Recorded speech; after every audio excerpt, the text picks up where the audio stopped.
feel really uncomfortable in this, but I deserve to. For the next month, I'm not going to be doing any pace work, nothing. I'm just going to be completely focusing on trying to lose weight. You know, saying things and doing them, totally different thing. So I've got to wear my stripes back now by just doing what I say and not saying what I'm not doing. That's bad. Just sweating, dripping out of my top. Oh, I'm glad that's over. Day one, it's a start. Keep going. No sessions. Every day is going to be basically like a session because I'm going to be getting my body used to feeling that exhaustion and just fatigue of running. Anyway, day one. It is going to take me a bit of a while to get back to where I'm used to being, but the feeling when I'm there compared to this feeling now will just be night and day. And pace wise, I'll be able to look at my watch and think, shit, I'll be putting videos out saying 38 minute 10k, 37 minute 10k. I can't even contemplate how fast that is at the minute. You'll see what happens when you take everything from him. He won't give up. He'll just keep coming back. He just refuses to die.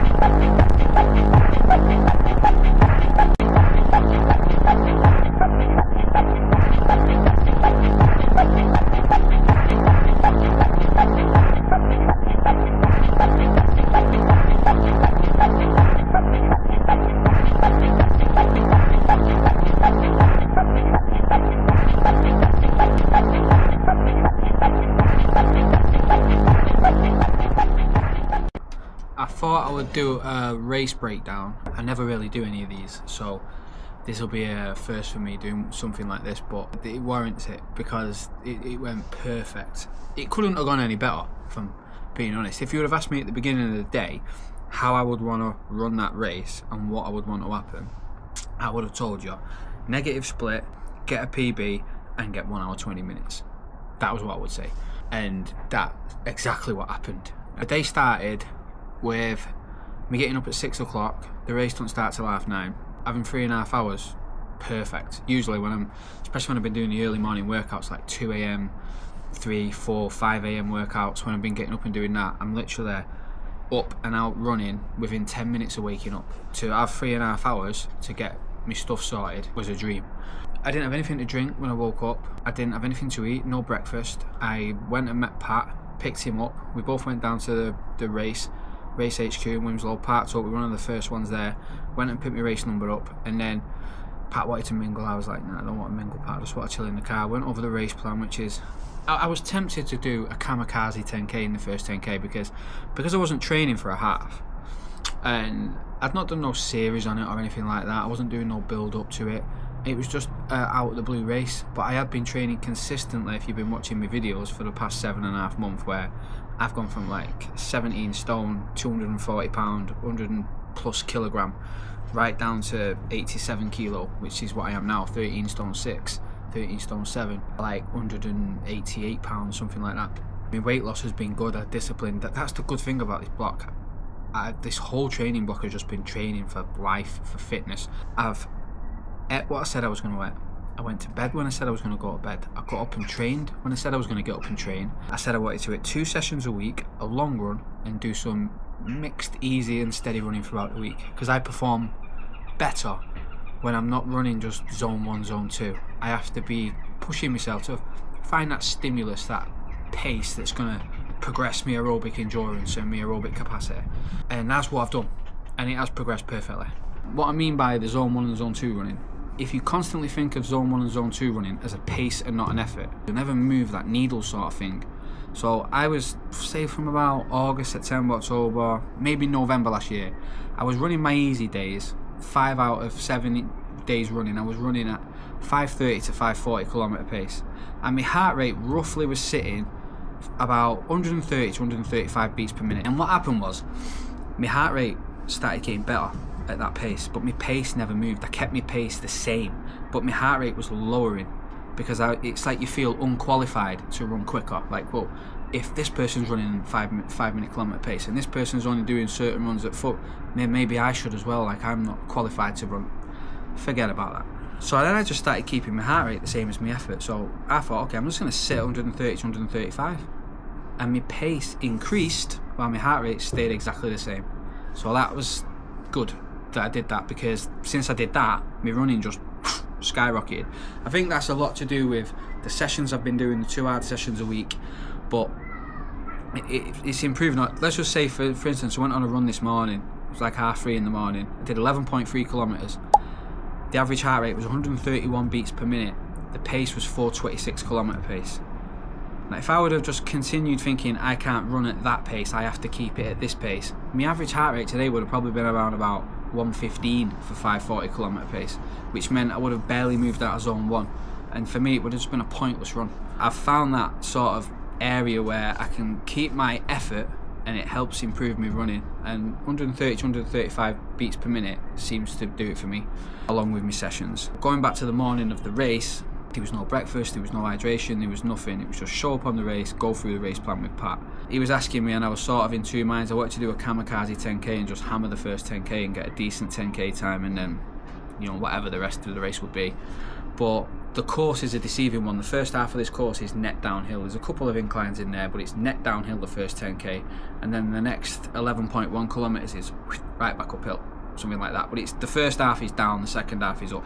So I didn't want to do that. I went and did it, and I attacked it properly. I said, I'm going to keep my heart rate below 160 beats per minute in the first half of the race, because I've been wearing my heart rate strap for every single run since the beginning of December last year, and I know for a fact my heart rate sits round about, threshold is round about 165 to 167, and if it goes over 170, I'm not bringing it back down, especially when the second half of that race is all uphill. If it was downhill, maybe you've got a shot, but not all uphill. I wanted to run the first 10k at a controlled effort, regardless of the pace, and then the second 10k I've got loads of room for improvement. I'm not going to run this to pace in the first 10k. I'm going to run it to, like, I've got my heart rate strap on, so I'm going to make sure my heart rate stays around about 160, 155 to 160, about 160, because that's the right effort level. If my heart rate goes over 170, I'm going to struggle to get it back down. I just will. How it worked was, I ran through the first 10k in like 38 minutes flat, around about that. I ran across the timing mat like, 37 something, but when you're running these races, right, I'm not lapping it with the kilometre markers on the course. I'm not lapping it with the mile markers, because some are done in miles, some are done in kilometres. Not everything is done in both. If it's done in miles, it throws me out straight away because I work in kilometres. All I'm pacing it off is this. This is what I've been working with for the past forever. So I've got looking at my lap pace on this, that is it. I'm not looking at where these kilometre markers are, because sometimes you see them on races stuck to a lamppost. Like, it was probably convenient to put that on a lamppost than it was if it was just 50 yards up the road. I'm not saying that's the case, but this to me is all I'm working off my watch. 38, low 38s for the first 10k, average heart rate, I think it was around about 158 or something. I'll put it up though. Then the second 10k of the race, I broke it into two sections. The first 5k of it I wanted to keep around below 170. I didn't want it to go above 170. I wanted to keep it below 167 if I could. And the kilometres were going great. They're clicking off at 343, 345, 347, 346, 347. I was thinking, I ran an 18-minute 5k in that 5k, and I thought, wow, I got to 15 kilometres in like 57 minutes, I think. And I thought, this is going good. And I was running past people, because obviously the race just takes people's soul, and I could hear people's breathing, and I was trying to compare their breathing to mine, and I'm thinking, I'm in better nick. I can go faster. So I pushed on more, and I ended up negative splitting the whole second half of the race. I think I ran the second 10k in 37:50 something, which is mad because it's all uphill. That was like the only 10k I've ever run, the fastest 10k I've ever run uphill. I've ran 37 minutes for the 10k only 3 times on 3 occasions, and they've all been on 10k courses. I've never ran a 37-minute 10k up a hill. So that, to me, was the most impressive part of that race for me.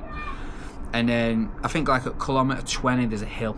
You run down it, and then you run down this hill, and then you turn left, and it's on the Wilmslow 10k course, the festive 10k and the summer 10k, and it's on the half marathon, and it's only lasted a little bit. I jogged up that and then blasted it. I think that kilometre was the slowest one, around about 3:57. I knew I had it in me to finish the race hard then. So It's good. I had no hydration on the course. I took no water. Obviously there's loads of helpful volunteers offering water, but I took no water. I took no gels. I took no bicarb. I took no what else are cool kids taking now? There's loads of it, that beetroot stuff. Anyway, I took none of it. It was just basically getting out of bed, rocking up to the race in my hoodie, getting my number, going over the race plan and attacking it, and that was it. Someone did say, are you not disappointed that you didn't get 119? I was like, nah. If you would have asked me the outcome, I would have, like I said at the beginning of the video, 120 would have been a dream, and the fact that I got it was even better. Like, I couldn't believe it. I mean, I could, because I put in a lot of work, but I couldn't believe I got it. It was so good. You know, like that was the first PB I've really ran since 2019, because although I ran Manchester in 2023 and I got a PB, I wasn't able to enjoy it because the emphasis was on sub 3. The whole thing, I made it about sub 3. So even though I ran a 2-minute PB that day, it was more, oh, you'll get it next time, than the PB was. I couldn't enjoy it.